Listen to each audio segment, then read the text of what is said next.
Hello, welcome to Premier Scene. I'm Claire Bueno, where tonight we are in at the deep end as we attend the UK premiere of Swimming with Men. This is a wonderful, unique film, isn't it? Is that what you thought when you first read the script? Yeah, it's a film about men who do synchronised swimming. Is there anything more brilliant or slightly hilarious? I mean, I don't think we're meant to be laughing at them, we're meant to be laughing with them, but there are definite moments of laughing at them. I just loved it. I thought it was charming and slightly ridiculous and just brilliant, and I think that's what Ollie's achieved, or we've as a team we've achieved with the It feels film. very much like an ensemble piece, actually, isn't it? And you're very much you're the coach. So what was that like? Kind of like having to kick the boys into shape, basically. Oh, I spent a lot of time feeling smug because although I had to do all the training, I spent most of my time dry. And then they had to be in the pool with their little swimming hats and their little nose clips. So I felt very smug, apart from one night when we were filming and it was a night shoot. I wasn't meant to go in the pool, but Ollie told them to throw me in the pool, so I didn't get away with it that night. You do a bit of the old synchronised swimming in the film, No, don't you? I do, yeah, and I had to do all the training and learn the same as the guys, and I had to learn a whole routine with these brilliant women who were all on the Olympic team, and it's bloody hard. It's an interesting point as well. We're all so body conscious these days. This is a film that kind of really shoves that to the side, and it's about self-acceptance, actually. Yeah, I couldn't agree more. Absolutely, yeah, totally. This is a wonderful script, isn't it? It must have been a real page turner when you read it. Yeah, it is. It's a great script. I mean, it's also a script that I'd never read anything like before, and I think it's very easy, gentle kind of comedy. But it also, I think, it kind of just taps at the door of more profound issues of mental health and middle-age anxiety and loneliness, and truth, and all these things which are, I think, something which I think society as a whole is just beginning to realise matter if you're going to have a healthy society. I think there's always this perception, particularly with the British, we're always a little stiff upper lip, and this film shows a vulnerability and men actually not being afraid to show that. Yeah, I mean, I think it's part of it. I think it's something in the zeitgeist. I remember there's a fantastic little film you can watch on YouTube of, I think he's a football reporter who's gay, and he comes out to his Sunday League side and he films it as a sort of thing which he kind of YouTubed, and it's really beautiful, the reaction from the other guys, and it's just lovely. And I think there is something, where men, and it's not the effeminization of men or anything. I think it's just it's the humanity. It's just we need to share our humanity a bit. That's all it is. And it's also that the film for me is breaking down stereotypes. Everybody just presumes. I think, gender in society is very arbitrary now. I think we're living in a different age. It came in I think we're still living under the shadow of Victoriana. And I think, it's changing, and I think these are all very positive. I think any humane, warm, relationship-based is a positive and great thing. So I was very pleased that was in the movie. The relationship side of it is very important because you form a relationship and a bond with your colleagues. So as actors, how did you all mesh and work together to work as a team and be cohesive on set, so to speak? Well, we had 2 weeks boot camp before. And you can't help but bring your character into it, and that really helped us work. Create a kind of a team is basically an organism, and we created that before we did any filming, so we didn't have to do any boring rehearsal where we'd have to kind of kill the thing by overdoing it. We could be fresh for the scenes, but with a group dynamic already in place, which was brilliant. This is a wonderful film. For me, it was about male empowerment. Was it? It was because there was camaraderie and you all supported each other and through bad times and good. Yeah, it was nice. Well, I mean, it's a very...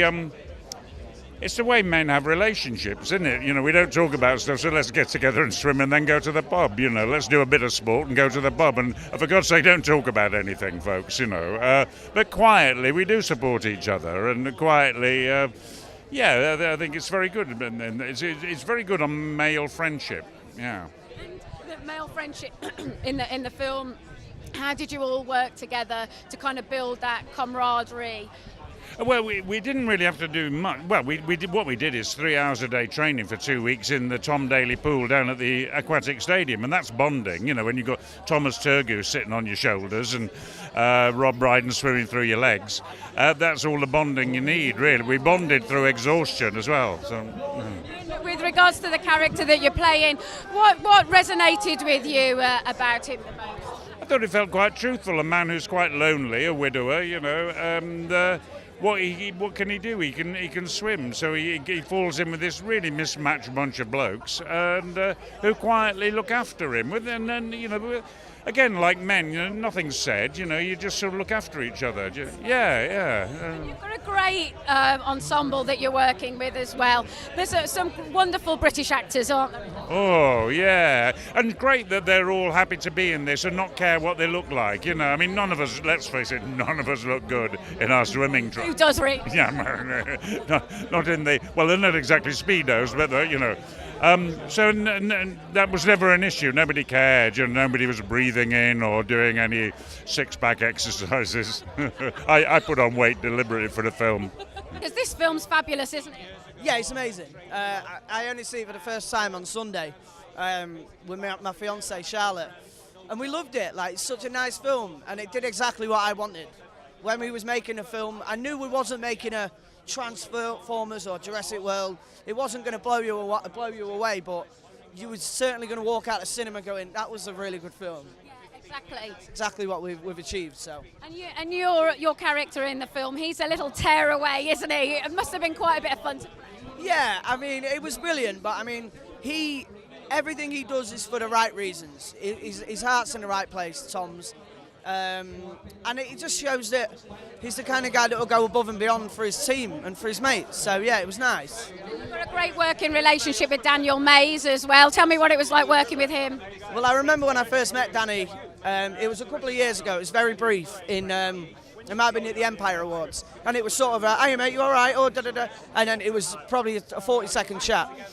So when I met him for the read-through for this, I was sat in the room and I was like, God, you're Danny Mays. Like, it's kind of a bit starstruck by him. But straight away we just got on so well, and I like to think I've made a mate for life with Danny. So yeah, I feel honoured to have met him and to work with him. So. And what the wonderful thing about this film is that it's even though kind of Rob Brydon leads the story, it feels very much like an ensemble piece. Yeah, everyone's got their own story. Everyone's integral to the team. And I think, without any of us, it'd have been a totally different film. I think the guys did a perfect job of casting it. I know when I was offered the role, I saw who's already attached, and I was like, well, even if the script was shit, I'm still going to do it. You know what I mean? And you're back with Oliver? I am, yeah. That was the first port of call, really. Ollie phoned me and said, you know, we'd had such a good time together on Dad's Army, and he said it's a bit of a left field idea, this one, but first of all he said, can you swim? That was the first question he asked me. I said, I can, Ollie. He said, well, have a look at this script. And I immediately just took to it, and you know, a group of men doing something out of the ordinary, and it was great, but it was grueling. It was sort of pretty tough, I must admit. I mean, after the first couple of days I thought, should have I said yes to this? I was absolutely knackered. But no, it was a challenge, you know, and it was, when am I ever going to be in a film about a male synchronised swimming team? You know, I think that's probably... I've ticked that box. That's what I think is ideal about this film for an actor. It's a unique story. We've not seen anything of this kind at all, actually. Yeah, I mean, it could have been a film about anything, but always the characters have to be engaging and fun to watch. And I mean, there are really sort of quite serious themes throughout it. Yes, it's sort of laugh out loud at times, but it does touch upon, you know, loneliness and men getting to a certain age, trying to conquer their demons, or they look back at their life and think, what have I achieved? What have I got in front of me? So I think that was really beautifully explored by Ash and his script. So yeah, it was. I found it layered enough to say yes. Absolutely. Well, it's very relatable as well to the audience that's watching the film as well, because these are characters. They're not superheroes. These have got just frailties. Ordinary, everyday guys, really, and there wasn't many six-packs on show either. So, but that's the whole point. That's the whole point. Yeah. No, this story, it really is a story of male empowerment. That's what I took from it when I saw it. Oh, that's interesting. Yeah. Did you pick up anything like that? That's a very good point. I think that's a really good point. I think it's come out a bit more, and our awareness of that is more this year than it was last. I think everybody's awareness of who they are and their identity is becoming, much more important. Which is lovely. I think obviously it's important that we do that. I've been asked a couple of questions. Did you do it because of this, or did you? No, I did it because of my brother who directed it, and he asked me, and I wouldn't say no to Ollie. I love working with him, but it does have those connotations, and it's really important to have that. I think, and it's I've also heard comparisons with Full Monty. Brilliant film. Classic of its time. But we're not trying to compete with that. That's not our gig. I really don't think so anyway. I mean, I'll ask Ollie, but I don't think it is. And I don't think the press have ever mentioned it. It's just the papers have said it. I don't think the press office have ever said it. I think it's the press themselves have sort of perpetuated this. It's no comparison. Well, good, it isn't meant to be a comparison. Actually, we're not trying to do a Rage Against Society and poverty and Thatcherism, and which I think was brilliantly done and much needed. But this isn't like that. This is, as I think Rob says in the movie at one point, an existential rage against time. And you want to go, yeah, that's kind of what it is. They're all dissatisfied men. And again, I've read a couple of bits people saying, well, it's a rather trite idea and trite. It's a true story. What can you do? It's not as though we've made up triteness here. It's a good, true story. And I don't know if anyone's seen the documentary. Have you seen the documentary? No. It's brilliant. And these guys who appear in the movie at the very end of it, these Swedish guys, all credit to them. They found a way of purging themselves at the time. And that's, as you say, that's very important. Male empowerment is very important. And your character as well he's pivotal, isn't he? Yes, and he is the one to, he sort of spurs Rob on, knocks him down to begin with, and then spurs him on, just by being there, actually, not by doing anything. In fact, one scene which nearly they cut, so what can you do? Still on the floor somewhere. But it's, it's good. Well, it's interesting because, because the part that you're playing, and even though we're in a comedy, Yeah, the part I was playing. The part you were playing is, I saw you playing it straight, but when you're, because